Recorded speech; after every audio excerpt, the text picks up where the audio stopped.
Hello subscribers, welcome back to Ashok debates. நீயா நானோட ஒரு எபிசோட சென்ட்ரல் கவர்மெண்டோட ப்ரெஷரால அவங்களால ரிலீஸ் பண்ண முடியாம போயிருக்கு அப்படிங்கிற மாதிரி ஒரு நரேட்டிவ் தமிழ்நாட்டுல இருக்கு. இது எந்த அளவுக்கு உண்மை? என்னதான் சென்ட்ரல் கவர்மெண்ட் ப்ரெஷர் இருந்தா கூட இதை ஒளிபரப்புறதுல லீகலா அவங்களுக்கு இருக்கக்கூடிய பிரச்சனை என்ன, இதுல நம்மளோட ஒப்பீனியன் என்ன அப்படிங்கிறதையும் இந்த டீட்டெயிலா பேசலாம்.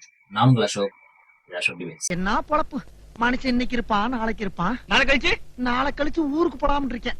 நீயா நானால எபிசோட பேன் பண்ற அளவுக்கு என்ன மாதிரியான டாபிக் இவங்க எடுத்தாங்க அப்படின்னா, மும்மொழி கொள்கை வெர்சஸ் இருமொழி கொள்கை. அதாவது இந்த NEP 2020 பாலிசியோட ஒரு முக்கியமான அம்சமான மும்மொழி கொள்கையும் தமிழ்நாட்டுல ஏற்கனவே அமல்ல இருக்கிற ஒரு இருமொழி கொள்கை. சோ இதுக்கான அந்த டிபேட் தான் அந்த பர்டிகுலர் எபிசோட்ல நடந்தது. சோ இதுல ஒரு அரசியல் சாயம் பூசப்பட்டு இந்த எபிசோட் வெளிவராம பண்ணிட்டாங்க அப்படிங்கிறது தான் இங்க இருக்க பல பேரோட குற்றச்சாட்டாவும் இருக்கு. நீயா அப்படிங்கிற ஒரு டாக் ஷோ வந்து ஏதோ போன வாரம் ஆரம்பிச்ச ஷோ கிடையாது. அது பல வருஷமா TRP ரேட்டிங்ல அந்த டாப் ரேங்கிங்ல இருக்கிற ஒரு ஷோ தான். இதுல ஏதோ சாதாரண குடும்ப பிரச்சனையில இருந்து இன்டர்நேஷனல் ஸ்டாண்டர்ட்ல உள்ள ப்ராப்ளம் வரைக்கும் பேசியிருக்காங்க. இவ்வளவு டாபிக் பேசின அந்த நீனாவோட டாக் ஷோல இந்த பர்டிகுலர் டாபிக் பேசின அந்த எபிசோட மட்டும் ஏன் டெலிகாஸ்ட் பண்ண முடியல அப்படின்னு கேட்டீங்கன்னா, உங்க எல்லாருக்கும் தெரிஞ்சிருக்கும் நம்மளோட முக்கியமான ஒரு கேபினெட் மினிஸ்ட்ரி என்ன அப்படின்னு பாத்தீங்கன்னா MIB, அதாவது minister of information and broadcast. இந்த டிபார்ட்மெண்ட்டுக்கு கீழே தான் ஒவ்வொரு சேனல் ஸ்டார்ட் பண்ணும்போதும் ரிஜிஸ்ட்ரேஷன் பண்ணி அதோட கேட்டகரியை ஃபைனலைஸ் பண்ணுவாங்க. சோ இந்த மாதிரியான கேட்டகரிஸ் என்ன அப்படின்னு பாத்தீங்கன்னா, நியூஸ் சேனல் அண்ட் நான் news channel with current affairs. அதாவது இந்த ஃபர்ஸ்ட் கேட்டகரியில நியூஸ் சேனல்ஸ் அப்படின்னா எல்லாருக்கும் தெரியும். நம்ம இதுல வந்து இந்த புதிய தலைமுறை,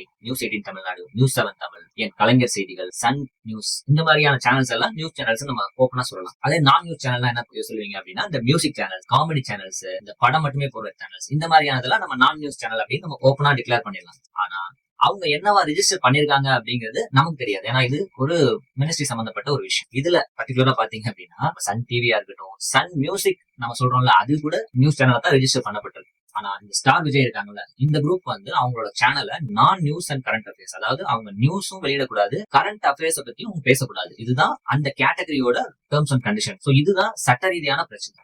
பட் இந்த ஸ்டார் குரூப் என்ன பண்ணிருக்காங்க, அவங்களோட சேனல்ஸை வந்து நான் நியூஸ் சேனலா தான் ரெஜிஸ்டர் பண்ணிருக்காங்க இது வரைக்கும். சோ அதுக்கான டேர்ம்ஸ் அண்ட் கண்டிஷன்ஸ் அப்படின்னு பாத்தீங்கன்னா, நியூஸ் சேனல்ஸ் வந்து அரௌண்ட் 20 crores அதுக்காக நம்ம நெட்வொர்க் காட்டணும். அடுத்து அடிஷனலா ஒரு சேனல் அந்த குரூப்புக்குள்ளேயே ஆரம்பிக்கிறீங்க அப்படின்னா ஒரு 5 crores அடிஷனலா நெட்வொர்க் காமிச்சிட்டே இருக்கணும். அடுத்து நான் நியூஸ் சேனல் அப்படின்னா அது வந்து 5 crores அந்த பேண்ட்வித் இருந்தா போதும். அடுத்து அடிஷனலா ஆரம்பிக்க போற சேனல்ஸ்க்கு 2.5 crores இந்த ரேஞ்சில் இருந்தா போதும். இதான் அதோட டேர்ம்ஸ் அண்ட் கண்டிஷன்ஸ். இப்ப நீங்க கேட்கலாம், இந்த பணம் எல்லாம் ஸ்டார் குரூப் ஒரு பிரச்சனையா, இதெல்லாம் ஒரு நெட்வொர்க் அப்படின்னு கேட்டீங்கன்னா, ஆக்சுவலா ஹிஸ்டரி என்ன அப்படின்னு பாத்தீங்கன்னா, விஜய் டிவி நார்மலா நம்ம இதுல இருந்து ஒரு சேனல் தான். இதுல ஸ்டார் குரூப் அதை பர்ச்சேஸ் பண்ணும்போது அவங்க வந்து நியூஸ் சேனல் கேட்டகரி தான் அவங்க ரெஜிஸ்டர் பண்ண பாத்துருக்காங்க. ஆனா ஸ்டார் குரூப் எல்லாருக்கும் தெரியும், அது ஒரு இன்டர்நேஷனல் குரூப். எப்படி இதுல உள்ள வரனால, அதாவது ஃபாரின் டைரக்ட் இன்வெஸ்ட்மெண்ட், வெளிநாட்டுல இருந்து முதலீடுகள் அதுல அந்த சேனல்ஸ்ல வரனால நம்மளோட அரசியலையும் நம்மளோட சூழலையும் அவங்க அந்த வெளிநாட்டு முதலீடுகளை வச்சு தீர்மானிக்க கூடும் அப்படிங்கிற ஒரு காரணத்தால பல எதிர்ப்புகள் அதுக்கு வந்தது. அதனால ஸ்டார் குரூப்பே முன் வந்து நாங்க வந்து நான் நியூஸ் சேனல் கேட்டகரியிலேயே அதை நாங்க ரெஜிஸ்டர் பண்ணிக்கிறோம் அப்படிங்கிற மாதிரி முடிவெடுத்து அது ரன் ஆயிட்டு. சோ இதுதான் இதுல லீகலா இருக்கிற பிரச்சனை. ஓகே, இந்த சட்டப்படியான கிளாரிட்டி உங்களுக்கு கிடைச்சிருக்கும் அப்படின்னு நினைக்கிறேன். அடுத்து இதுல அரசியல் ரீதியா பார்க்கலாம். ஏன்னா பாஸ் பிஜேபி எல்லாம் பண்ண மாட்டாங்க அப்படின்னு நீங்க சொல்றீங்களா அப்படின்னு கேட்டீங்கன்னா, அப்படிலாம் இல்ல. பிஜேபி இந்த மாதிரி பண்ணக்கூடிய ஒரு கட்சி தான், அதுல எந்த மாற்று கருத்தும் கிடையாது. ஆனா நீங்க எல்லாரும் பாத்திருப்பீங்க, இதுல ஒரு யூடியூப் சேனல்ஸ் இந்த கருத்து பேசுறாங்க, பல சமூக ஆர்வலர்கள் பேசுறாங்க, முக்கியமா அந்த டிபேட்ல பார்ட்டிசிபேட் பண்ணவங்க நிறைய பேர் பேசுறாங்க. இந்த மும்மொழி கொள்கையோட அந்த கான்செப்டை பொறுத்த வரைக்கும் தமிழ்நாட்டுல எக்ஸப்ட் பிஜேபி பல கட்சிகள் இதுக்கு எதிராக தான் இருக்கு. இருமொழி கொள்கைக்கு ஆதரவா தான் நிறைய பார்ட்டி ரன் ஆயிட்டு இருக்குங்கிறது உங்க எல்லாருக்குமே தெரியும். ஈவன் பிஜேபியில இருக்க அந்த கூட்டணி கட்சிகள் உட்பட எல்லாருமே இருமொழி கொள்கைக்கு ஆதரவா தான் இருக்காங்க, மும்மொழி கொள்கையை எதிர்க்கிறாங்க. ஆனா யாருமே இந்த சேனல்ல இந்த எபிசோட பேன் பண்ணிட்டாங்க, இல்ல அதை ஒளிபரப்ப விடாம தடுத்துக்கிட்டு இருக்காங்க அப்படிங்கிற ஒரு நெரேட்டிவ் இருக்குல்ல, அந்த நெரேட்டிவை யாருமே பேசல அப்படிங்கிறது நீங்க கவனிச்சிருப்பீங்க. அதுக்கான காரணம் என்ன அப்படின்னு பாத்தீங்கன்னா, இந்த சட்டப்படியான பிரச்சனைகள் தான். அடுத்து இந்த மாதிரியான டாபிக்க நான் எடுத்ததே இல்லையா அப்படின்னு கேட்டீங்கன்னா, NEP பத்தி பேசியிருக்காங்க, நீட் பத்தி பேசியிருக்காங்க. ஆனா அப்பவெல்லாம் இந்த அளவுக்கு அவங்களுக்கு தடை வந்தது இல்லையே, இதை டெலிகாஸ்ட் பண்ண முடியாம போனது இல்லையே அப்படின்னு கேட்டீங்கன்னா, ஃபர்ஸ்ட் அவங்க கவனத்துக்கு இது போகாம இருந்திருக்கலாம்.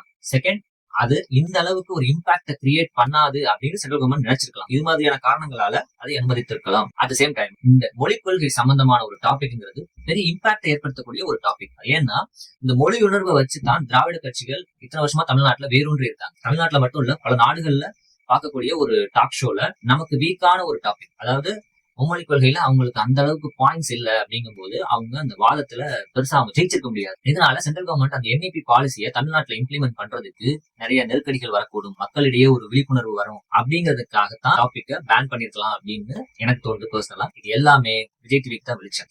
ஒரு ப்ரோக்ராம் அவங்க பிளான் பண்றாங்க, இன்டர்னலா அவங்களோட ஆர்டிஸ்ட வச்சுட்டோ அவங்களோட ஆங்கர்ஸை வச்சுட்டோ ஒரு ப்ரோக்ராம் பிளான் பண்ணி அதை பேன் பண்ணாங்க அப்படின்னா அது என்னவா போனாலும் நமக்கு பிரச்சனை கிடையாது. ஆனா இது வந்து பப்ளிக் பார்ட்டிசிபேட் பண்ற ஒரு டாக் ஷோ. ஆல்ரெடி இதை பத்தியான நியூஸ் வந்துருச்சு. அதாவது அவங்க தான் ஃபோன் பண்ணி இந்த பார்ட்டிசிபென்ட்ஸ் எல்லாரும் கூப்பிடுவாங்கல்ல. சோ அந்த மாதிரி கூப்பிடும் போதே இந்த நியூஸ் வெளியில வந்து, இன்க்ளூடிங் திராவிட கழகத்துக்கு, திமுக சார்ந்த நண்பர்களுக்கு, மற்ற பேருக்கு, ஏன் பிஜேபி இருக்கவங்களுக்கும் வந்திருக்கும். ஏன்னா இது ஆல்மோஸ்ட் தமிழ்நாடு வர்சஸ் பிஜேபி தான் இந்த கான்செப்ட். சோ இந்த பிஜேபி இருக்கவங்க நிறைய பேர் பார்த்து, இந்த மாதிரி நியூஸ் வெளியில வந்ததுக்கு அப்புறம் ஆட்டோமேட்டிக்கா என்ன பண்ணணும், ஒரு ரிப்போர்ட்டை விஜய் டிவி கொடுக்கணும். அதாவது இந்த காரணத்தினாலதான் நாங்க இதை டெலிகாஸ்ட் பண்ணல அப்படின்னு கொடுக்கணும். அது ஏன் கொடுக்க மாட்டாங்க அப்படின்னா, அதுக்கு அவங்க ரெண்டே காரணம் தான் கொடுக்க முடியும். ஒண்ணு புற அழுத்தம்னு கொடுக்கலாம், இல்ல அப்படின்னா அந்த சட்ட ரீதியான பிரச்சனையை சுட்டி காட்டலாம். ரெண்டை கொடுத்தாலும் விஜய் டிவியோட டிஆர்பி ரேட்டிங்க்கு நிறைய ப்ராப்ளம்ஸ் வரும். அதை அவங்க ஒருபோதும் செய்ய மாட்டாங்க அப்படின்னு தான் எனக்கு தோணுது. சோ எதனால இந்த சந்தேகம் பிஜேபியை நோக்கி திரும்புது அப்படின்னு பாத்தீங்கன்னா, இந்த டாபிக்ல ரெண்டு தரப்பு இருப்பாங்கல்ல. அந்த ஒரு தரப்பு என்ன அப்படின்னு பாத்தீங்கன்னா, திமுக, Dravidar Kazhagam, almost accept BJP எல்லா சேர்ந்தவங்க பார்ட்டிசிபென்ட்ஸும் இருந்திருக்க கூடும், சமூக ஆர்வலர்களும் இருந்திருக்க கூடும், கல்வியாளர்களும் இருந்திருக்க கூடும். ஆப்போசிட் சைட்ல அதே மாதிரி இந்த கருத்தை, மும்மொழி கொள்கையை ஏற்றுக்கொண்ட கல்வியாளர்கள் இந்த மாதிரியான குரூப்போட சேர்ந்து பிஜேபி சப்போர்ட்டர்ஸும் இருந்திருக்க கூடும், பிஜேபியை சேர்ந்தவங்க கூட இருந்திருக்க கூடும். சோ நம்ம ஜோகோ ஓனர் கூட இருந்திருக்கதான் சொல்லியிருக்காங்க. அது எந்த அளவுக்கு உண்மை அப்படின்னு தெரியல. சோ இந்த ப்ரோக்ராம் முடிஞ்சதுக்கு அப்புறம் யாரு இந்த நியூஸை வெளிக்கொண்டு வந்தா அப்படின்னு பாத்தீங்கன்னா, இருமொழி கொள்கைக்கு ஆதரவா பேச போனாங்க பாத்தீங்களா, அவங்க எல்லாரும் இந்த நியூஸை வெளியில கொண்டு வராங்க. ஆனா அந்த மும்மொழி கொள்கைக்காக சப்போர்ட் பண்ணி பேசினாங்கல்ல, அவங்க யாருமே இந்த ப்ரோக்ராம் பத்தி பேசவே இல்லை. சோ ஆட்டோமேட்டிக்கா என்ன அப்படின்னு தெரியுது அப்படின்னு பாத்தீங்கன்னா, மும்மொழி கொள்கையை வாதித்தவங்க இருக்காங்கல்ல, அவங்க அந்த வாதத்துல ஜெயிக்க முடியல. ஆட்டோமேட்டிக்கா இருமொழி கொள்கையில இருக்கவங்க தான் ஜெயிச்சிருக்காங்க. ஏன்னா ஸ்டாட்டிஸ்டிக்ஸ் படி மும்மொழி கொள்கையை ஏற்றுக்கொண்ட மாநிலங்கள் எதுவும் கல்வியில தமிழ்நாட்டோட உயர்ந்த இடத்துக்கு போக முடியல அப்படிங்கும் போது அவங்க அந்த டிபேட்ல வீக் ஆயிட்டாங்க. சோ இந்த ப்ரோக்ராம் வெளிவரும் பட்சத்தில் தமிழ்நாட்டு மக்களிடையே ஒரு விழிப்புணர்வும் வரும், இருமொழி கொள்கை தான் சிறந்தது அப்படிங்கிற ஒரு நரேட்டிவ் செட் பண்ணப்படும் அப்படிங்கிறதுக்காகத்தான் இந்த ப்ரோக்ராம பேன் செய்யறதுக்கு அவங்க விரும்புறாங்க. சோ இதுல என்னோட ஒப்பீனியன் என்ன அப்படின்னு பாத்தீங்கன்னா, இது ஒரு டிபேட், ஹெல்த்தி டிஸ்கஷன் தான். நீங்க சொல்றபடி பார்த்தா அரசு மாணவர்களோட நலனை பேணி காக்கணுங்கிறதுக்காக தான் நீங்க ஒரு புது பாலிசியை கொண்டு வரீங்க. அதுல உங்களுக்கு பல வேலிட் பாயிண்ட்ஸ் இருக்கும் பட்சத்தில் நீங்க அந்த டிபேட்ல ஆட்டோமேட்டிக்கா ஜெயிச்சுட்டு போறீங்க. ஏன் அதை வந்து பேன் பண்ற அளவுக்கு போறீங்க? இதுல இருந்து மக்களுக்கு உணர்த்துற விஷயம் என்ன அப்படின்னு பாத்தீங்கன்னா, இருமொழி கொள்கை தான் தமிழ்நாட்டுக்கு உகந்த ஒரு விஷயம். அதை கொண்டுதான் நாம இந்த அளவுக்கு உயர்ந்து வந்திருக்கிறோம். நாம மொழிகளுக்கு பெரிய இம்பார்ட்டன்ஸ் கொடுக்காம டெக்னிக்கல் சப்ஜெக்ட்ஸ்க்கு அதிகமான இம்பார்ட்டன்ஸ் கொடுத்து நாம நிறைய இடத்துல வளரும். அதை நீங்க ரீசெண்டா சந்திரபாபு நாயுடு அவர்களோட ஸ்பீச்லயே நீங்க தெரிஞ்சுக்கலாம். அது இல்லாம பல ஸ்டாட்டிஸ்டிக்ஸ் இருமொழி கொள்கை தான் சிறந்ததுன்னு நமக்கு சொல்லுது. இந்த நீயான எபிசோடுக்கு கொடுக்கப்பட்ட பிரச்சனையை பத்தி நீங்க என்ன நினைக்கிறீங்க? சட்டப்படி என்ன விஷயமா இருந்தாலும் அரசியல் ரீதியா உங்களோட கருத்து என்ன அப்படிங்கறதெல்லாம் கமெண்ட்ல சொல்லுங்க. அடுத்து நான் என்ன டாபிக் பேசணும் அப்படின்னு நீங்க நினைக்கிறீங்கிறத பத்தியும் கமெண்ட்ல சொல்லுங்க. அடுத்து ஒரு இன்ட்ரெஸ்டிங் கண்டென்ட்டோட நான் சந்திக்கிறேன். Until then, I am your Ashok. Ashok Devins.